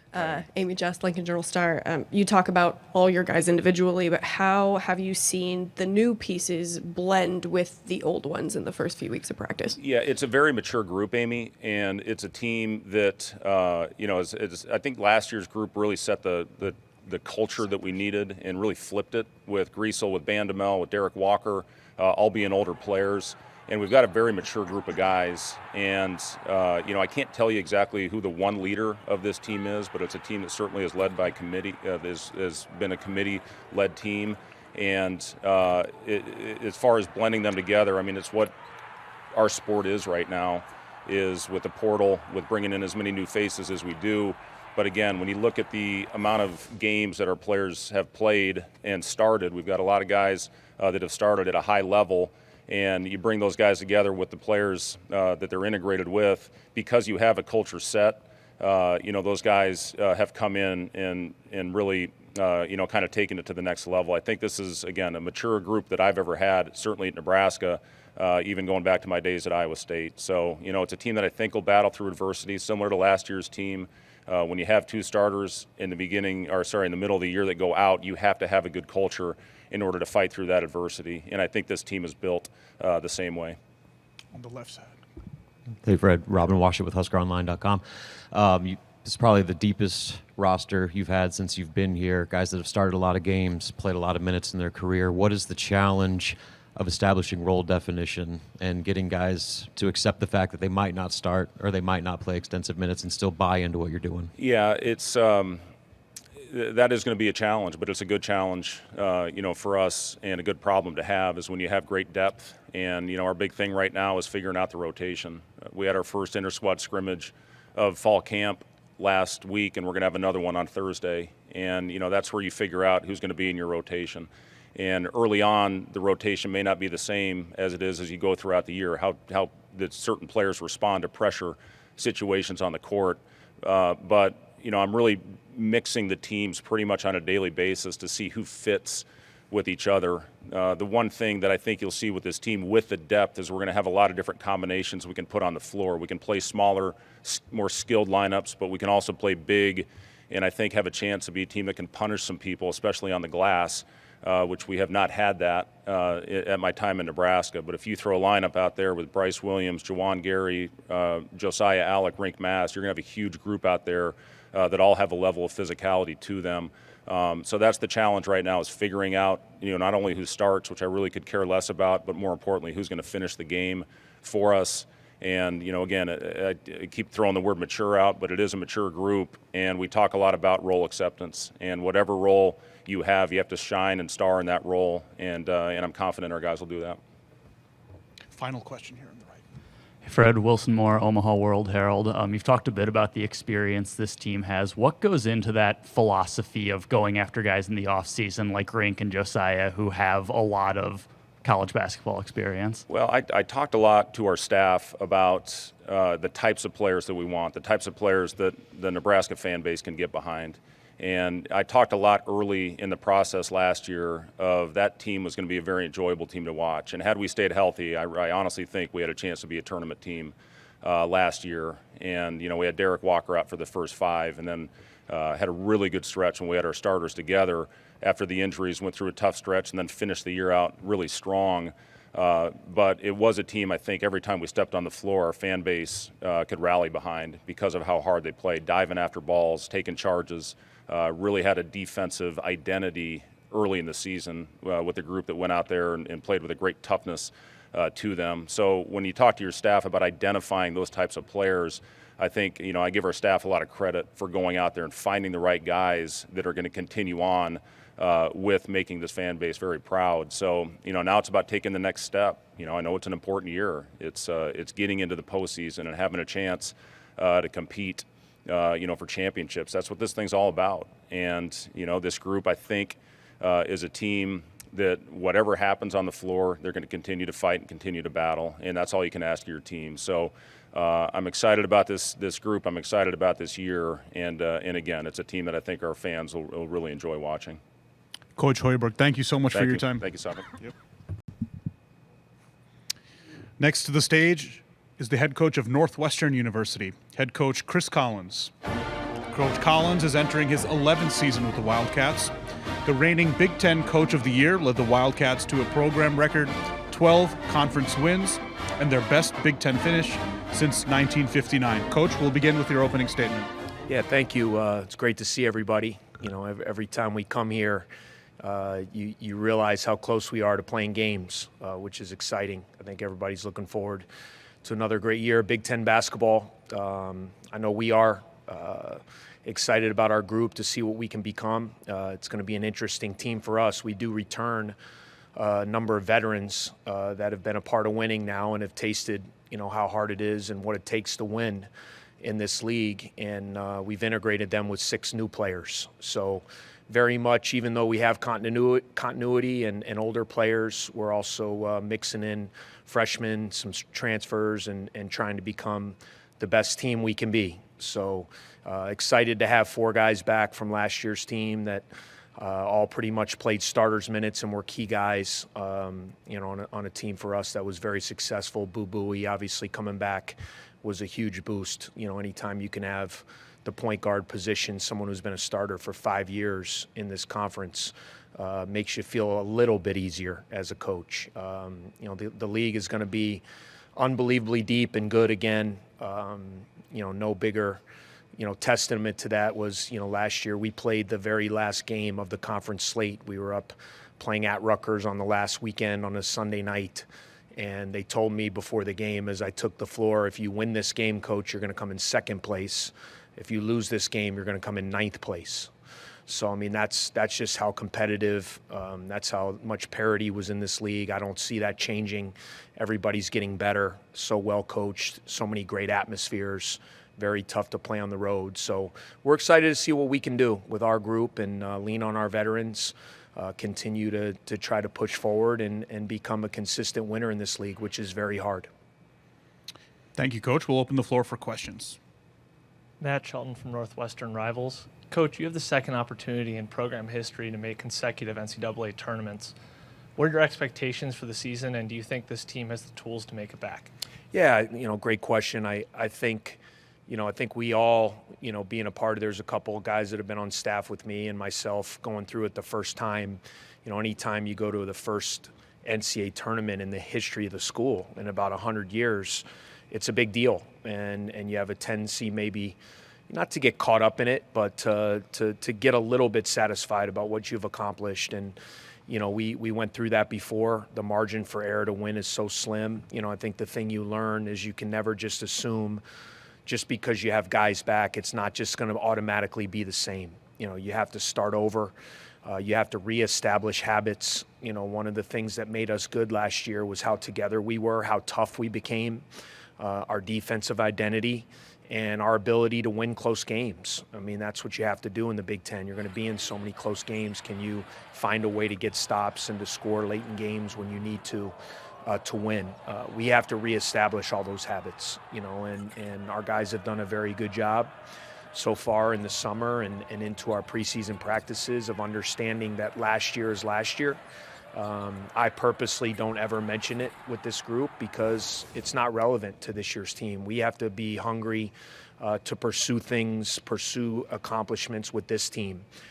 Guys who are back are not the same as they were last year, and we have 6 new players. So the one thing that I want them to remember, though, is how hard and how much you have to invest in order to win at this level. And having the leadership of Boo, Ty Berry, as a senior, Brooks Barnheiser, who really emerged last year, Matthew Nicholson, as a senior big man. You kind of got 4 guys, that played a lot and were in a lot of big games and found a way. So we're definitely going to lean on those guys as we move forward this year. On your left here, second row. Chris, Adam Jardy with the Columbus Dispatch. The last time you were trying to go back to the tournament for a second straight year, you didn't really have a home arena, and that seemed to have a real impact on that season.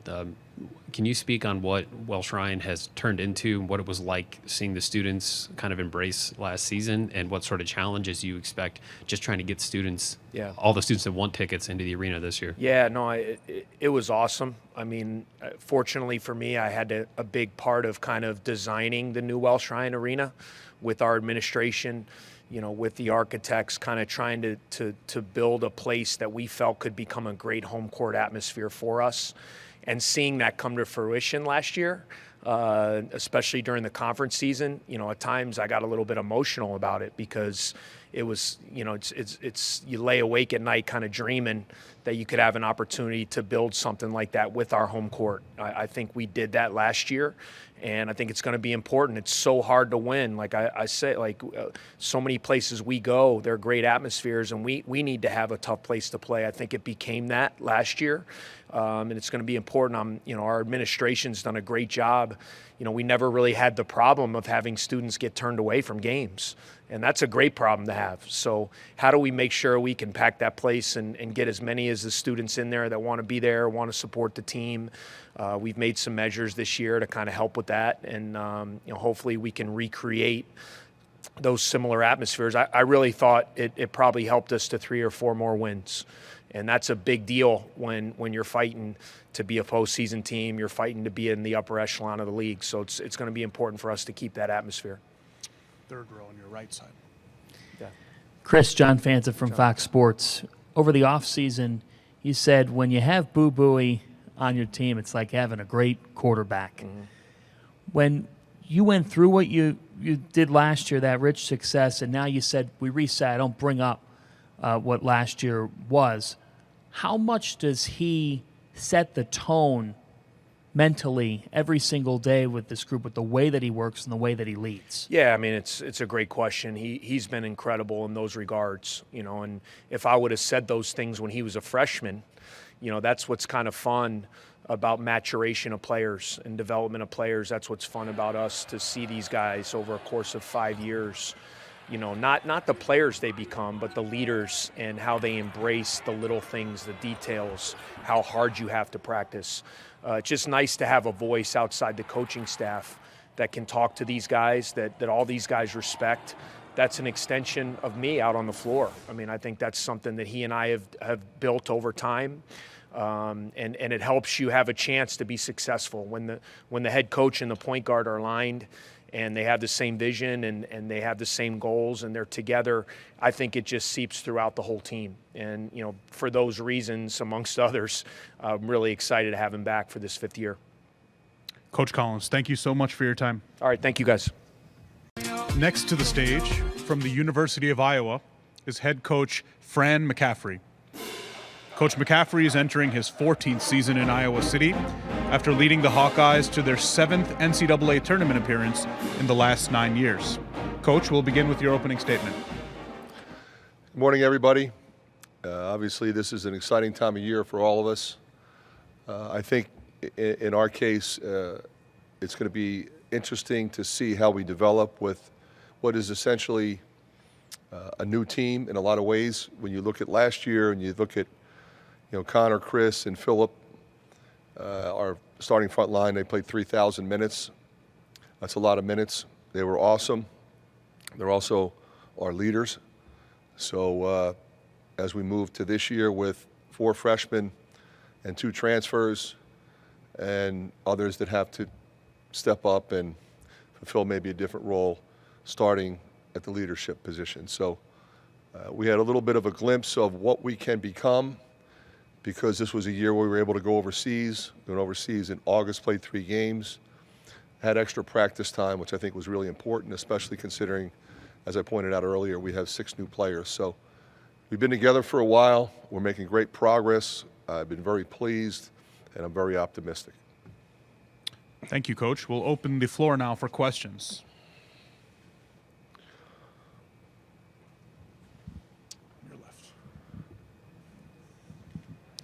Nathan Ford with the Cedar Rapids Gazette. You talked about filling that leadership void. Who have been some guys that have had more of a voice in the locker room these days? Well, I think the 3 guys that are here are the ones we're looking at in particular: Tony Perkins, Peyton Sanford, and Patrick McCaffery. Patrick, of course, has been here the longest, but those guys are veteran guys. They've produced well at this level. They're great people, and they do have the respect of the other guys in the locker room. So it'll be interesting to watch and see how they perform in that capacity, but I'm very confident that they'll succeed.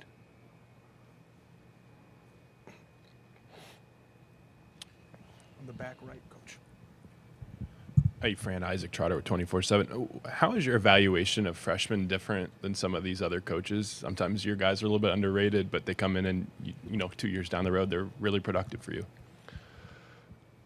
Well, obviously we target players that we think will fit our style, our system. We think we do a pretty good job of that. I'm very impressed with my staff in that regard. And I feel really good about the 4 freshmen we have. They were, you know, very heavily recruited in a lot of different ways. But I think, as I pointed out, most importantly, fit. They're multiple position players. They can run. We're going to play fast. They're smart, intelligent players. But they also provide what we lost in graduation. So we needed to get bigger. So with, obviously, Owen Freeman and Laji Dembele, the two freshmen, but then also the two transfers, Ben Crickey and Evan Bronze. We were not a big team last year, so there's a little bit of need. So those guys are going to get to play. But then also, with Price Sanford and Brock Harding, they were both Mr. Basketball in their respective states, Illinois and Iowa. And again, they both can score, they both can push it, they can play multiple positions. And I think they saw opportunity. So when we recruited those guys, we recruited them with the expectation that they were going to play. Now, how much will be up to them, but they're going to play. They're going to be a factor throughout the course of this season. So I think, in summation, this group, and those guys in particular, probably make us the deepest team we've had in quite some time. On your left side, fourth row. Tyler Tashman with the Des Moines Register. What have you seen from Patrick in terms of a development standpoint? I know he went to Portland as well this summer. Just what jump do you feel like he can kind of make this season? Well, he's a guy that's always, when you look at his strength and his weight, he didn't play possession of high school basketball above 180 pounds.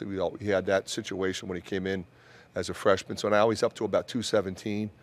So I think physically he's in a different place, which you would expect. He's in year 5. He's proven to be a double-figure scorer in this league.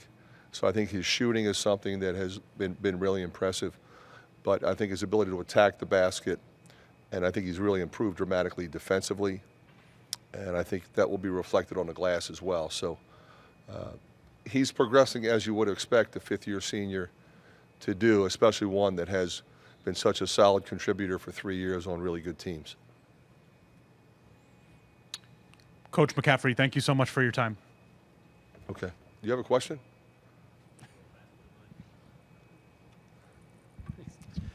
Adam Jardy with the Columbus Dispatch, because you were talking about player development a moment ago. How big, in your estimation, is that jump from freshman to sophomore year? What sort of things make a player take that leap in your experience? Well, I think first and most important, how much did they play as a freshman? Did they get a chance to perform well? Did they get a chance to make mistakes, play through their mistakes? That's how you develop confidence, and that's, I think, how you develop the ability to understand how to make plays, especially at crunch time. So when you have a young guy that has been through it, he comes back as a sophomore, we consider him a veteran guy. If he doesn't play much as a freshman, then he still is looked at as a freshman. He still thinks of himself as a freshman and kind of acts like a freshman. So the more opportunities you get to succeed and fail as a young player is really going to benefit you in the long run. Coach, thank you for your time. Thank you. Our final head coach this morning from the University of Minnesota is head coach Ben Johnson. Coach Johnson is entering his 3rd season leading the Gophers. Coach, we'll begin with your opening statement. I appreciate that. Thanks for everybody for being here. Commissioner Tony and everybody else who helped put this together really does an unbelievable job showcasing our conference and our league. Really excited for our program and the stage that we're at here beginning year 3. It's a process, and I think where we're at right now with our players, our team, our continuity, our staff is a reason for me to be really, really excited going forward, and it starts here in a few weeks. I think we took a lot from last year. It was something that due to some significant injuries, we had young guys that got valuable experience that were able to play, and that not only is going to help them but help our team this year. We've got Darson Garcia, who will be returning for us, and this will be the first time in his career where he's been able to, back-to-back seasons play for the same coach and have the same offensive and defensive schemes, and that will help our program.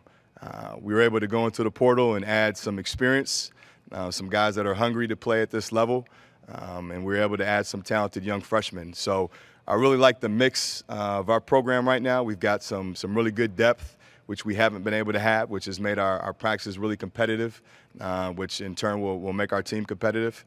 And just really excited to get going with this crew. They've been a really fun group to coach. With that, I will take any questions. Thank you, Coach. We'll open the floor now for questions for Coach Johnson.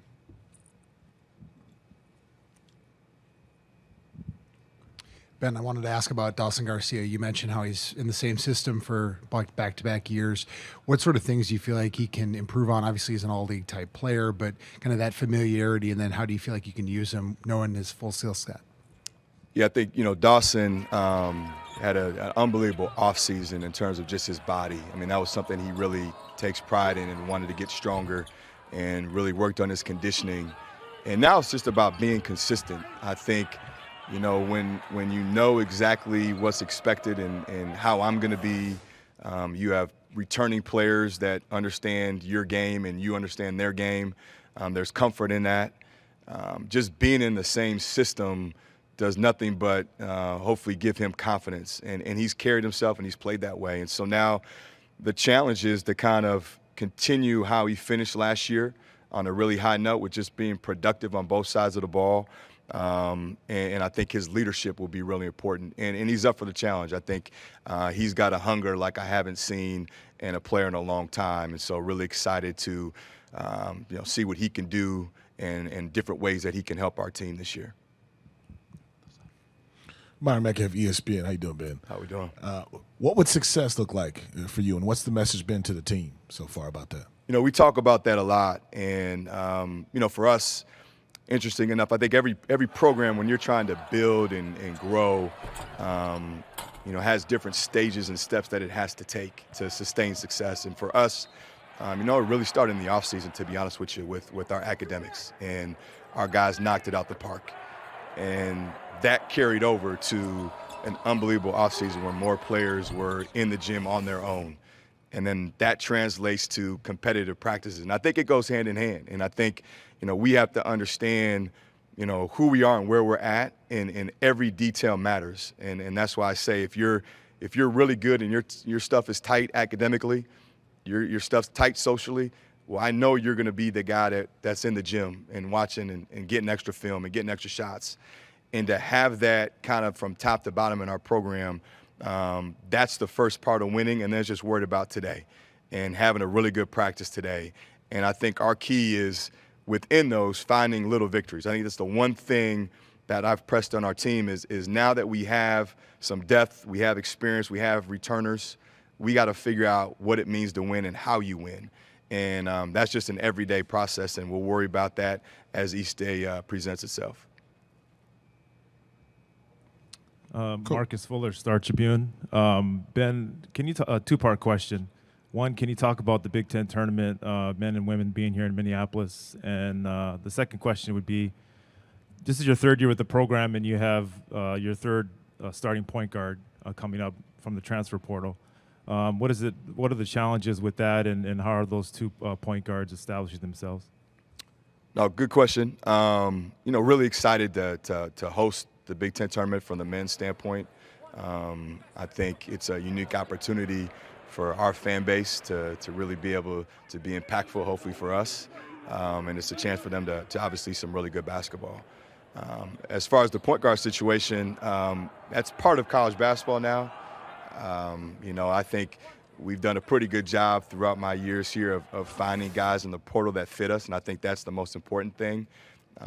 We've got some experience now in the backcourt.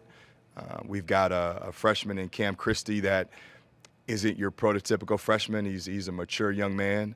And so you hope you can fall back on that experience, although it might not be under me or in our league. When you have older guys that have been through it, that have played at a high level, and have played meaningful minutes in college basketball, I do think that translates. And so we're excited about what we're able to do this year coming up with our backcourt as well as with everybody else.